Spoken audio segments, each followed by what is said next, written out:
Le parcours était relativement long, 14 obstacles à franchir et 18 sauts. Ce qui pouvait donc éprouver certains chevaux, mais sans toutefois, il faut le rappeler, les mettre en danger. Donc ici, les 30 meilleurs couples étaient au rendez-vous. Je vous rappelle que c'était 30 couples qui étaient sans pénalité au bar par rapport à la qualificative. Donc le numéro 1, l'obstacle FEI, obstacle isolé, 1,56 m déjà pour commencer. Ensuite, vous avez une large courbe à gauche pour entreprendre une première ligne, déjà dans des sauts qui vont être rapprochés, puisque nous allons avoir 4 foulées entre l'Auxerre qui mesure 1,53 m par 1,60 m, 4 belles foulées sur le vertical sumo, 1,65 m, la distance est de 19,80 m. De suite, face à la porte d'entrée, donc on va sortir du tournant. Donc nous avons un Auxerre assez massif qui peut faire en sorte de porter le regard du cheval dans le pied de base, c'est-à-dire vers le sol. 1,54 m exactement par 1,60 m, avec une distance un petit peu délicate, 32 mètres pour un autre Auxerre. Donc 32 mètres, c'est une distance extrêmement longue concernant donc cette foulée. Numéro 5, 1,55 m sur 1,70 m de large. Nous allons faire une boucle à main gauche avec en sortie de virage la première combinaison, un double de droit. Nous allons rentrer donc sur un mur 1,63 m suivi à 2 foulées, 11,50 m très exactement, sur un obstacle relativement délicat. Vous allez avoir une palanque rouge légèrement courbée, donc c'est-à-dire que le point le plus haut culminant à 1,65 m se retrouve donc exactement au milieu de l'obstacle. Ensuite, nous avons 28 mètres. 28 mètres, là, à nouveau une distance très délicate, c'est-à-dire 6 foulées.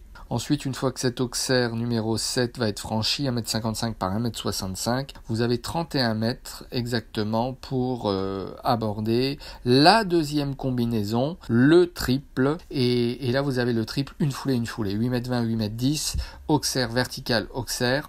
On rentre déjà sur un Auxerre qui est imposant, 1,54 m par 1,65 m, 1,60 m pour le vertical du milieu et 1,54 m par 1,60 m à nouveau pour la sortie. Ensuite, les chevaux vont pouvoir un petit peu souffler.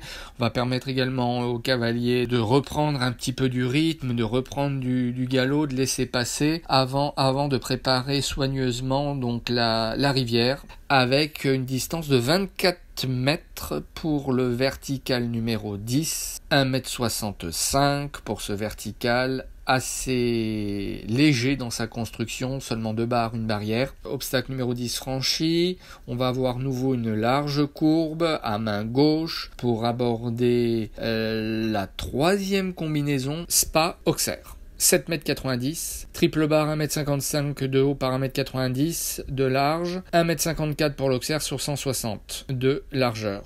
27,50 m en courbe pour aborder le vertical sur palanque, donc c'est ce qu'on appelle un mur de palanque.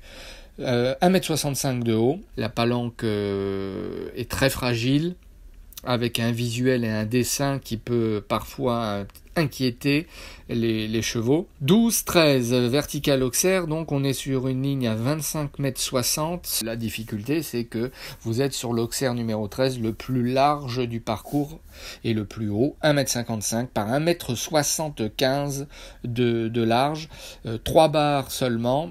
Donc ce sont les fleurs de cerisier rose et blanc, donc dans le visuel pas très facile pour les chevaux.